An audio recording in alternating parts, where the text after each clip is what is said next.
તમારું સ્વાગત છે મારા કિચનમાં। આજે હું તમને સુરતનો ફેમસ સુરતી લોચો કેવી રીતે ઘરે બનાવવો એની રેસીપી કહીશ। આ લોચો સુરતમાં બ્રેકફાસ્ટમાં બહુ જ ખવાય છે અને આ બહુ જ ટેસ્ટી અને બનાવવાનો બહુ જ આસાન છે। તો તમે આ સુરતી લોચોની રેસીપી જરૂરથી ટ્રાય કરજો। જો તમને મારી રેસીપી ગમે તો તમે મારા વિડીયોને લાઈક કરજો, શેર કરજો અને મારા ચેનલને સબસ્ક્રાઇબ કરજો અને આવી જ નવી રેસીપી માટે તમે બેલ આઇકન બટનને પ્રેસ કરજો। તો સુરતી લોચો માટે મેં અહીંયા 1 કપ ચણાની દાળ લીધી છે। આપણે ચણાની દાળને સારી રીતે ધોઈ અને 3 થી 4 કલાક માટે આપણે પલાળી દઈશું। તો સાઈડમાં મૂકી દઈશ। 4 કલાક થઈ ગયા છે, દાળ સારી રીતે પલળી ગઈ છે। અહીંયા મેં અડધો કપ પૌવા લીધા છે। પૌવાને ધોઈને હું એક બાઉલમાં કાઢી લઈશ અને દાળમાંથી ઉપરથી થોડું પાણી કાઢી અને આપણે જેટલું પાણી હોય એ એડ કરશું। થોડું જ ઉપરથી મેં પાણી કાઢ્યું છે અને આપણે એને પીસી લેશું। તો આપણે બેટર છે એ થોડું પાતળું રાખશું। એમાં સાથે સાથે 2 લીલા મરચા, 1 ઇંચ આદુના ટુકડા અને પૌવા ધોઈ અને 10 મિનિટ માટે મેં આમાં પલાળી દીધા હતા એ એડ કરી દીધા છે અને એમાં હું સાથે સાથે 1 ટીસ્પૂનથી થોડું ઉપર મીઠું અને આપણે એને પીસી લેશું। તો થોડું ઢોકળા જેવું આપણે હોય એવું પીસવાનું, પણ આનું બેટર છે આપણે એકદમ પાતળું રાખવાનું। તો મેં 1/4 કપ જેટલું પાણી એડ કરી પીસી લીધું છે।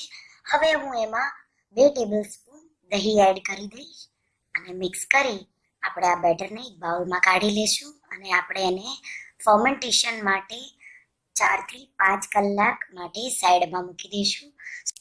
તો સુરતી સ્ટાઇલ લોચો હોય એને આપણે આથો આવવા દેવાનો થોડો ટાઈમ માટે। તો એને 4 કલાક માટે આપણે સાઈડમાં મૂકી દઈશું।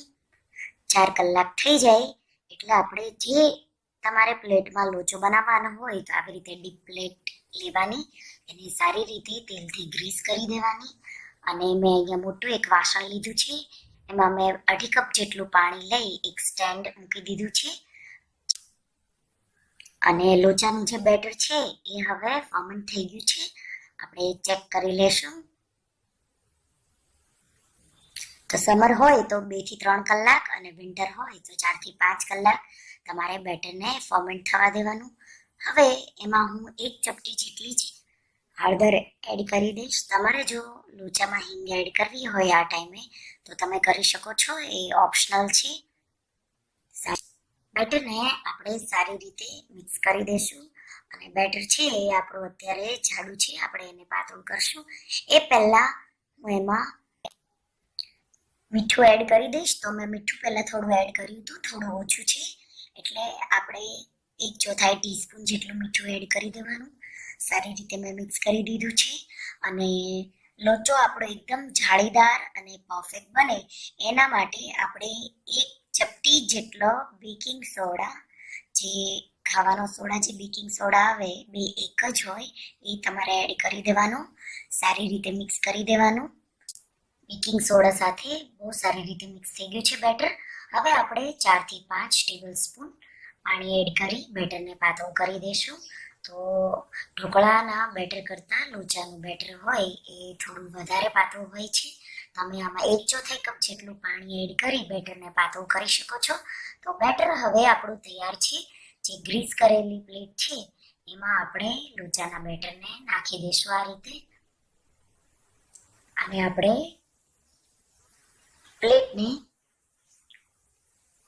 સ્ટીમ કરવા માટે રેડી કરેલા સ્ટીમરમાં મૂકી ઢાંકી આપણે એને હાઈ ફ્લેમ ઉપર 15 મિનિટ માટે થવા દઈશું। 15 મિનિટ થઈ જાય એટલે આપણે ગેસની આંચ બંધ કરી દેવાની અને લોચોને કાઢી લેવાનો। તો લોચો હંમેશા ગરમા ગરમ સર્વ કરવાનો હોય એટલે તરત જ એને આ રીતે કાઢી લેવાનો। તો આના પીસીસ ન થાય તો આ રીતે ચમચાથી તમારે કાઢવાનું। તમે જોઈ શકો છો એકદમ જાળીદાર લોચો બન્યો છે। સર્વિંગ પ્લેટમાં કાઢી આ રીતે અલગ કરવાનો। લોચો એકદમ આવી રીતે સોફ્ટ બનવો જોઈએ। ઉપરથી તમે બટર કે તેલ આ રીતે ડ્રીઝલ કરી દેવાનું।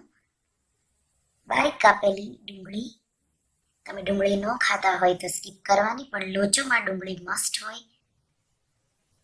બારીક કાપેલા લીલા ધાણા, લોચોનો મસાલો આ મોસ્ટલી રેડીમેડ મળી જાય છે. ન મળે તો તમે મને કહેજો, હું એની રેસીપી બનાવીશ. અને ઉપરથી બારીક સેવ તમને જેટલી ફાવે એટલી તમારે એડ કરવાની. તો ઉપરથી આપણે 1 ટીસ્પૂન જેટલું તેલ એડ કરી ગરમ ગરમ લોચોને સર્વ કરવાનો. લોચો હંમેશા ગરમ ગરમ જ સારો લાગે છે.